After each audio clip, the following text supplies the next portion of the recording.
Hey everybody, Neon here doing another video for Underlords. This one's going to be a little bit different though. This is actually me commenting on a game that I recorded just a little bit earlier. The reasoning why is I am currently pushing for that big boss status, guys, and I don't know, like I'm a dork. I find these things important to me. I want to prove my worthiness in the game, so I want to get to that big boss status. So I've been trying to focus on my games, and one of the other advantages of this too is it allows me to focus on like what's going on in the game more than just talking for it. Like, I mean, I really enjoy doing the talking while I'm playing too. But I think that this will work out well, and it'll also allow me to do a little bit more editing to cut out some of the chunks of the game that are a little bit slow. Like, obviously some of the early game can be a little bit not exactly high impact stuff. So I'm going to try this out as a different form. Let me know what you think. As always, I'm really interested to hear all about that. But yeah, I think that part of the theme of this one too is going to be about having a plan and building towards that plan, and like when is it working, when is it not, and how to be thinking about processing your end game lineup as the game is maturing. Because I think that this one ended up being a very interesting game in how it ended up functioning out. And so yeah, and you can see there that I am boss level 4. So I'm assuming that if I can win this, I'm probably have a decent chance of getting to Big Boss. So I've been, really pushing hard for this so far. Nothing too crazy, of course, has been going on. So here is going to be the first interesting point of this game. I believe we get to it right now. Yeah, we get the unstable reactor. Given the fact that we've already started with a mech build, an inventor build, I think this is a pretty obvious pickup here. I'm going to do a little bit of a check right now to see who else is in mechs. It looks like there's one other person who's building it from what I've seen so far. I'm going to pick up a Crystal Maiden as a hedge here, or as like an idea of going into mech mages. Inventor mages, rather. I have to get that into my vocabulary. Maybe one of these days I'll be able to cast some real events, and want to be able to sure I get things like inventors rather than mechs downright. So that's part of the reason that I'm picking up the Crystal Maiden here as a hedge against moving in that direction. So we're actually coming up to another interesting decision point here. Not this one. This one's actually fairly obvious.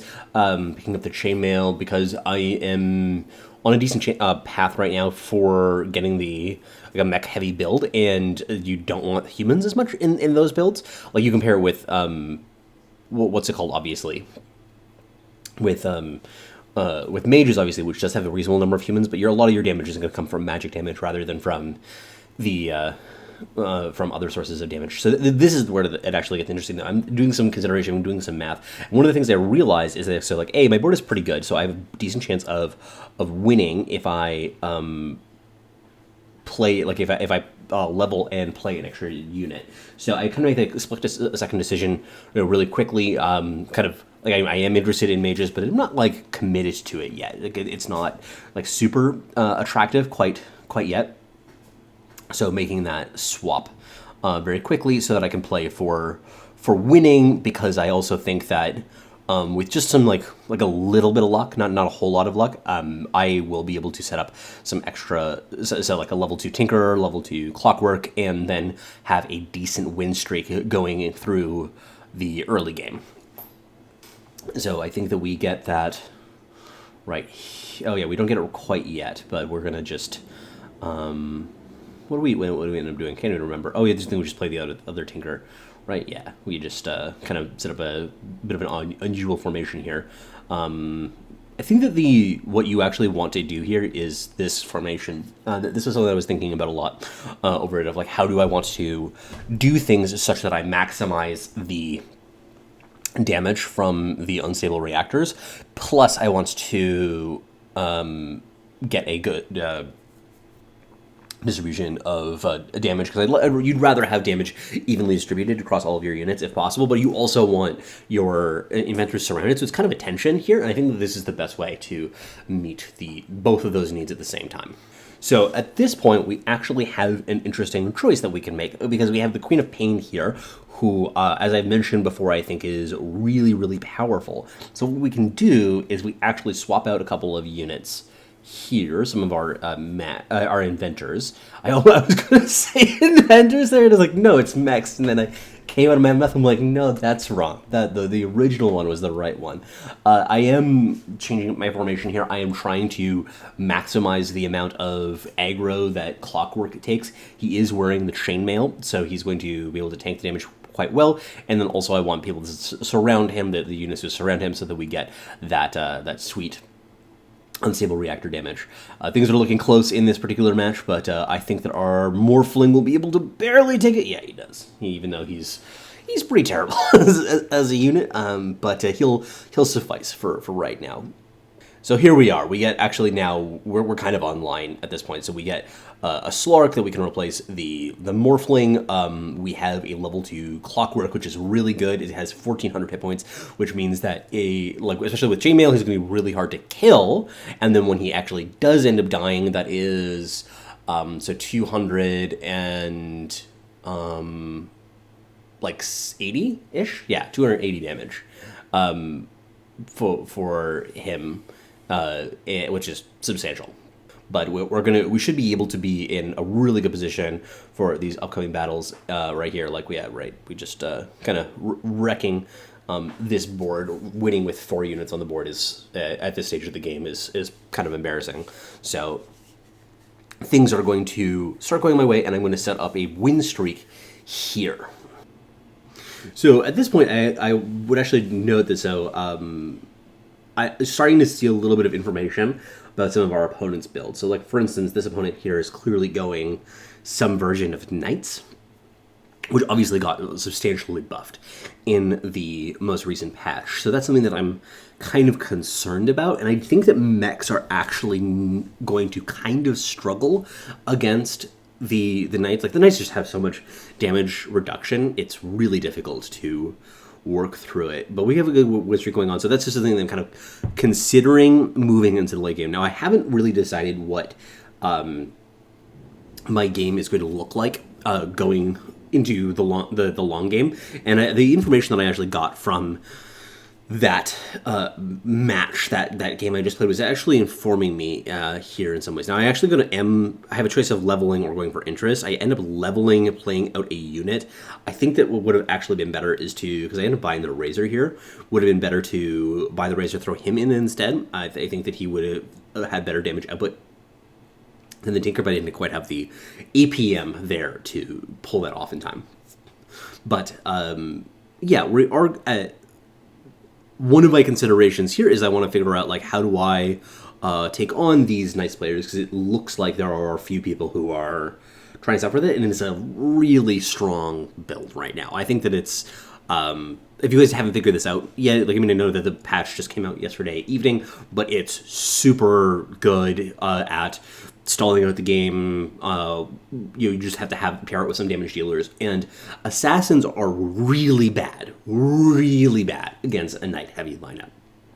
Because what kind of happens is you, for instance, you corner box your Knights around something like a Puck and a couple other, a Keeper of the Light, and what will happen then is all of your assassins jump on this ball of Knights. It starts trying to wail away at them. They can't shoot through in the time. Now they're in perfect positioning to get blown up, just get deleted by whatever mage, DPS units they have in that backline here. So you see me starting to flip through the different players to see who's doing well and what their builds are kind of looking like. To think about, but this is the one player right here that I'm starting to pay the most attention to, because their build is really clicking, and they have a good economy, so they're, unless something very weird goes on, they're probably going to be getting into, I would be surprised if they're not in the top 4, for example. So there's something I have my eye on, and I've been trying to think about how do I battle them. So at this point, these items are pretty bad for me. Blink Dagger is okay. It's not great for what I'm doing. So like I think it's better than Aegis. Aegis is really bad. I actually picked Aegis in a game the other day because like it was just so, the options were so terrible. I was like, okay, I guess Aegis is the best, and what it did, like, it saved me like 5 hit points or something like this. It was awful. So I don't want to take that, so I take the Blink Dagger instead. Blink Dagger on Clockwork here is actually not that bad. Maybe it shouldn't be on Clockwork, actually. Yeah, so right now we're against the Knights player.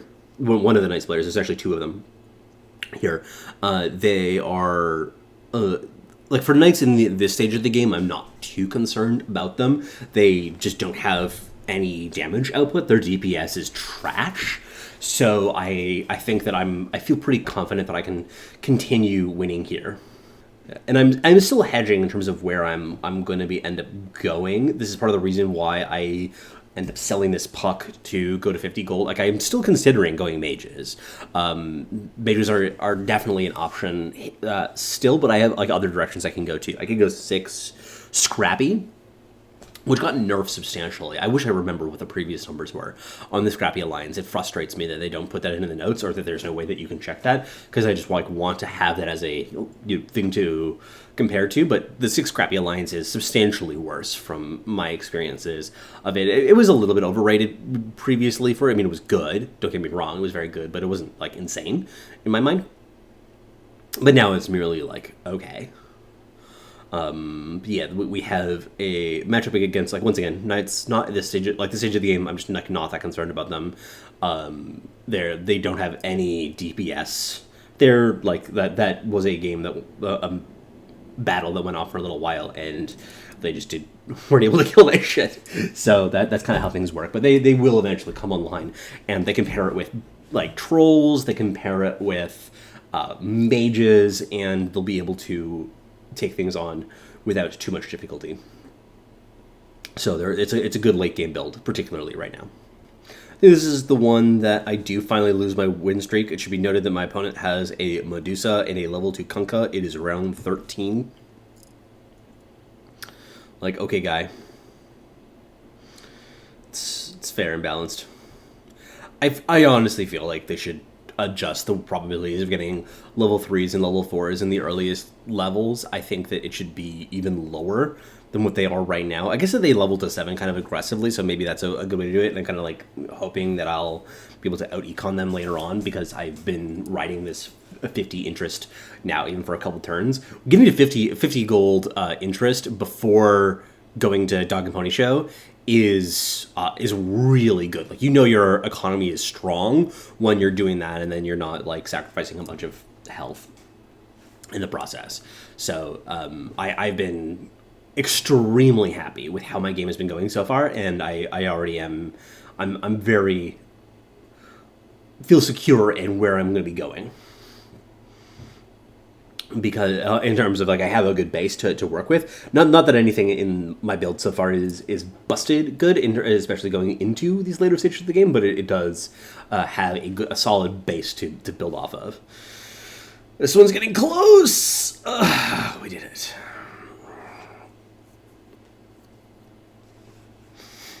I do think that the dragons, though, are really good. I've been impressed by them quite a lot. One of the advantages of the Knights builds too is that you can go Knights, Dragons, Trolls. So you have either Puck or Viper as a unit. Probably Puck you up more often than Viper, because you like Viper I think of as now as a frontlining unit, kind of. But yeah, so Puck, and then you have 3 Trolls, and then you have 4 Trolls, and you have 6 Knights. It works out mathematically for it, because like you have your six Knights, which includes the Bat Rider and Dragon Knight. So that's 6. Then you have the 3 other Trolls, so Troll Warlord, Witch Doctor, and Shadow Shaman, and then Puck. That's 10, and that works really, really well in terms of good balance of things. You don't have any magic damage, so if you are against a, for instance, warrior heavy lineup, like a 6 warrior lineup, and you're also really vulnerable to Enigma in the late game. But other than that, you're a very, very powerful build. Going to be taking the Eye of Scotty here. The two are absolutely garbage, but Scotty is good here. One of the things that I think that is the way that you play it against knights is that you want to exploit their lack of damage. That's one of their major weaknesses when you're playing against them. And like I am already thinking right now about playing against knights in the late game. Like this is actually something that I was doing before with mages, is that I would be making decisions at this point in the game around assuming I was going to be playing against them in the late game, because they were that powerful that it was almost always going to be whoever had one of the players was going to have a good mage build and get into the late game, so I was going to have to be prepared for that. Maybe they weren't the top 2, but there was always a good mage build in the top 4. So I was making my decisions, at that point around that. So now I'm making my decisions around knights. So it doesn't always mean that the knights always win, but you are expecting to encounter knights going late. So I think that you have to be making your decisions around that and thinking about what are the best ways to counter it. And one of my things that you just saw that right there is I'm actually power leveling, because what I'm actually thinking about right now is, so what does my endgame composition look like? This is kind of what I was talking about in terms of like planning, because you begin to see me right now enacting my plan for it. And what it is I'm saying I want 6 scrappy, so that I can have the 6 scrappy bonus that will help to sort of exploit their lack of damage, because I'll have the regeneration, I'll have the defense, and I will be able to soak up that damage that I get from then. And then in addition to that, I want to pair it with things like Enigma, because Enigma is a great way to, you get the Warlock pairing, so that you get that lifesteal, which once again, you get that regeneration. Also, you should notice, by the way, I've transitioned into lose streaking right now, which I'm actually totally fine with. Again, this stage of the game, I went big fat win streak, big fat lose streak, which is kind of how you would like to play things. Or you'd have the opposite, one or the other is both really great in terms of what it does to your economy. You either want to be really powerful or really not powerful in these stages of the game, and I have a lot of life to give up. And I'm being a little bit unlucky in my rolls here of what I'm hitting. I'm not seeing any additional I haven't seen a Timber Saw, I have not seen a 3rd Bounty Hunter, I have not seen additional Queens of Pain, etc., etc. But anyway, back to the idea. So I am hoping to go for something like 6 scrappy, Enigma, and then 2 other units that it kind of depends on what I find here. Could be something like a Slark plus a Medusa. Though magic damage, I guess, isn't that big of a concern for it. It's just kind of something that I'm thinking about. I haven't decided what that's going to look like quite yet. Maybe I think a Lich would be a good idea too. We want to try to chew through the defense of them, or you want some big AOE, like Gyrocopter, are some of the possibilities. But it kind of depends on what I'm being offered. But yeah, so I am sort of thinking about my item compositions here. So we finally get a Timber Saw. I take it immediately. For this purpose is obviously much better than the Clockwork that's in the front line, just because he has marked health and they're both going to die. The Razor here I'm not intending to keep around. I'm not sure if I should have replaced him with something else by this point. I don't think so. But yeah, I'm not sure. Maybe the best way to do it, I'm just trying to think about what's the best compositions to go against a knight composition. So 6 scrappy, assuming they know we're 6 scrappy, because I think that at this point it's pretty obvious that that's going to be one of the best builds that's available to me. So let's say 6 scrappy, then we have Enigma. Enigma is bananas against them, is really, really powerful against them. And then you'd actually probably want just 3 mages, like Lich, CM, and let's say, just a Razor would be okay. Coddle might work still. I haven't played him since he was nerfed. But he's actually probably pretty good, given the fact that the Knights players will not be able to get to your back line. Because you also want the to have the negative mana magic resistance from them. So that this is a good way to exploit that. Offered some more items here for the obviously the Sacred Relic is the best one of what I'm being offered. The rest are shit in my build. I don't really have a unit that wants to carry this like pretty. I mean, obviously any unit with Relic is going to be better. Slark is okay. He just lacks survivability. It's kind of his problem. Necrophos, though, is one part of the reason I want Necrophos here is for pairing with the with Alchemist. He is a great unit for filling out that role, at least until I find an Enigma. So he has that purpose. And then I also have the possibility of going like Lich. So you could also, instead of Enigma, go have the Necrophos and then Enigma and then 2 other mages. So ZM Coddle, and that would allow you to get the undead bonus if that's what you want instead. I think that either one of them is kind of fine. It depends on which one. Like if you get a level 2 Enigma, then you definitely want the Enigma instead. But if you have the level 2 Necrophos, I think the level 2 Necrophos is probably better. So here I am offered a Medusa. So Medusa here is intriguing because she does pair with Slark to give me the magic resistance, and then I can also put the Eye of Scotty on her, which is absolutely stupid good. You're just slowing down the entire enemy team is super powerful, and this gives me a little bit of a way to say like slow down my like reduce their damage output like even further, like really take advantage of that fact. So that's kind of my thinking here, is that I can just sort of overpower them and grind them out if they have super low damage output. And obviously those little things are, I have a lot of level 1s on my squad, which is really bad, honestly. I don't know whether I should have been rolling earlier, because part of my thesis here is that I want to power level. And I think like it's looking like I can get to level 10 soon and kind of ride that out, because especially I am super reliant on units like Techies to complete my 6 scrappy build. I need I want a level 2 Alchemist, I want a level 2 Techies, I want a level 2 Enigma. There's a lot of late game shit that I'm relying on here. So I feel like setting this up is pretty important. We now have our Warlock bonus online, so this is going to help our survivability substantially. It's a question of whether or not it's good enough. Like, I think that survivability, though, especially at this stage of the game, is not my problem. I need damage output.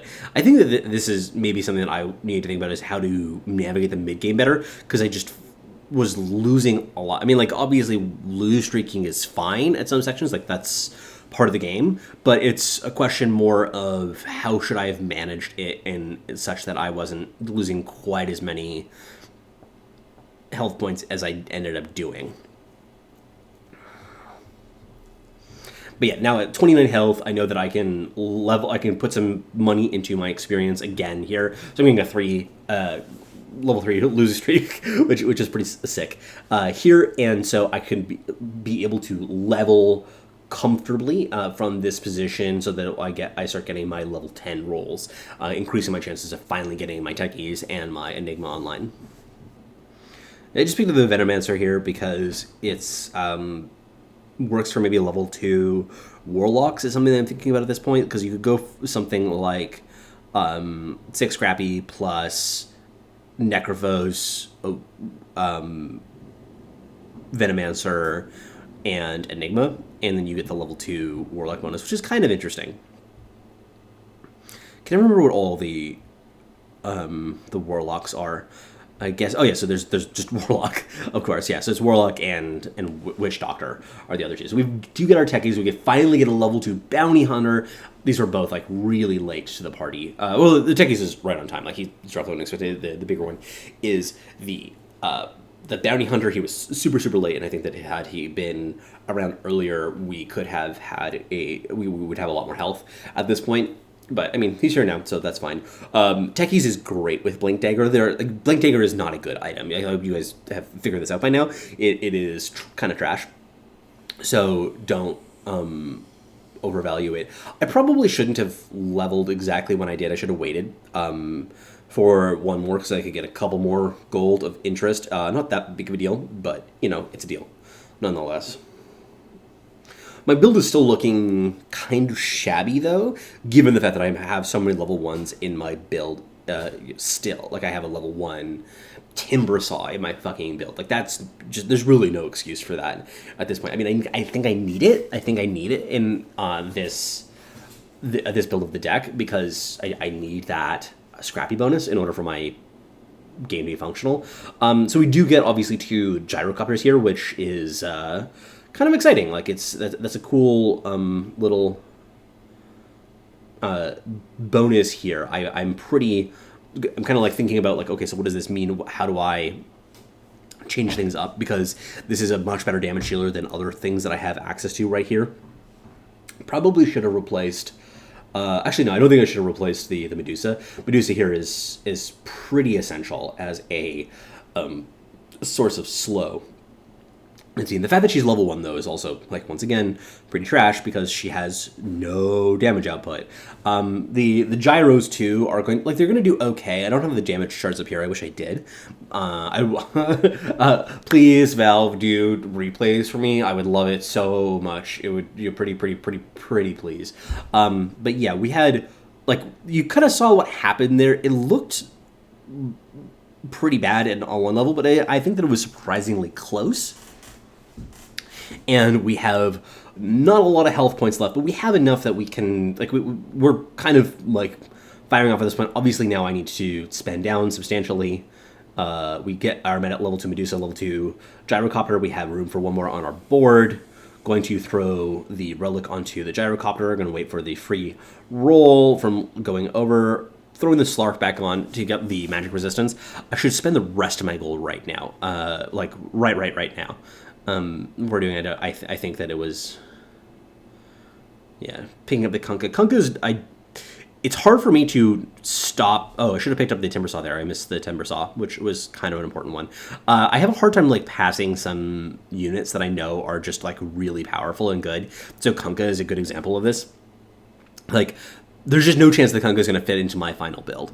I know he's really good. Level 2 Kunkka is great, but he's just not going to do anything. And having him mucking up my inventory, like, technically, yeah, it's free, but I don't have infinite APM. So I think that APM cost is something that I sometimes underrate, and I have to get better at that, and I have to get better at saying no to Kunkka, even though he's dope.